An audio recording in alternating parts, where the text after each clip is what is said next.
ఇటు ఇటు ఇటు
ఫీలింగ్ అంటే అలా ఇప్పుడు కేటీఆర్ తోటి ఆ సార్తో సలహా మాకు చాలా జరిగింది.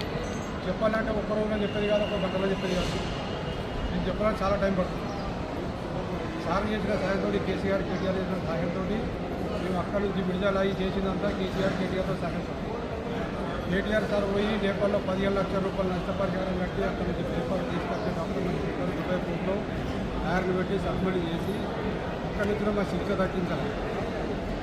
2014లో కేసు రీఓపెన్ చేసినా తగ్గించాలి.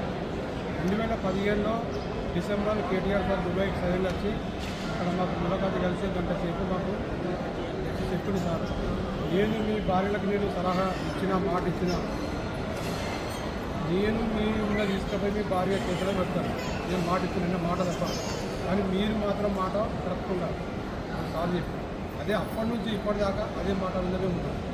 సార్ మాటలు ఇప్పటికీ కూడా మీరు ఇంత పెద్ద సమస్యలో చెప్పుకున్నారు కదా, అసలు ఈ విషయం సార్ వరకు మీరు ఎలా తీసుకెళ్ళగలిగారు? అక్కడ మీకు ఇన్ఫర్మేషన్ ఎవరు పాస్ చేశారు? ఎట్లా చేసినంటే ఒక్కో విషయం చెప్పాలంటే నాకు ఈనాడు కరీంనగర్ పేపర్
నాకు ఎవరు రాజకీయ నాకు ఎవరు రేపు సందురాలు నేను అక్కడ దుబాయ్ జిల్లా చదువుతున్నాను.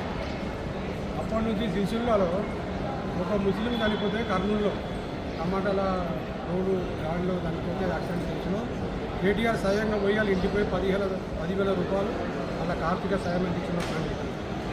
నా మనసులో అనుకున్న సార్ నాకు ఎందుకు సాయం చేయదు, అని నా మనసులో అనుకొని అప్పటి నుంచి ఆ సార్కు నేను ఫాలో చేసుకున్నాను. 2013లో నాకు కొద్దిగా సలహా ఈ నారాయణస్వామితో నాకు అక్కడ కేటీఆర్ నుండి సంబంధం వచ్చింది. అప్పటి నుంచి సార్కు ఫ్యామిలీకి కేసీఆర్లు అక్కడ ఇక్కడ నుంచి కేటీఆర్ సార్ కేసీఆర్ ముందుకు వచ్చి 15 లక్షల రూపాయలు జీతం ఇచ్చింది. అక్కడ కూడా మళ్ళీ 2022లో 23లో ఇక్కడ 8 లక్షల రూపాయలు కూడా లాయర్ కట్టింది. అక్కడ వకీలు కట్టిన సార్ 8 లక్షలు మళ్ళీ అక్కడ కట్టినా కూడా ఆ లాయర్ డబ్బులు తినేసి నేను సార్ ఇక మా కేసు మేము వదిలిపెట్టాను, మమ్మల్ని ఇక్కడి నుంచి మేము మా భార్య బిడ్డలు మేము చూసుకొని మేము కలవమని మేము అనుకున్నాం. కానీ ఎంబీసీ తోటి మన ఇండియన్ ఎంబీసీ తోటి మన ఈసూ వాళ్ళతోటి మన లాయర్ తోటి లాయర్ ఏం పని చేస్తారు. మన ఎంబీసీ సార్ నా పేపర్ పెట్టి సారు నా కొడుకు సీను తీసుకొచ్చి నా కొడుకు అక్కడ సార్ని కలిసి బయటలో ఫోటోలో కలిసి నా కొడుకు మాట్లాడి ఈ నాన్నని విడిపించే జిమ్మదారు నాకు అని సార్ చెప్పిన అక్కడ ఒక నేను ఫోన్దారుని నేను విన్నా. శ్రీనివాసరావు, భీమారెడ్డి, పి నారాయణస్వామి, అనురాధ వాళ్ళు వీళ్ళ సహాయంతో కేటీఆర్ సారు వాళ్ళు విడిపించే జిమ్మదారు మొత్తం సలహా తీసుకొని వాళ్ళు ఆ కేసు పిలిచేదాకా మాకు చెప్పారు. ఆ కేసు పిలిచి అయిపోయిందని దాకా మాకు చెప్పారు.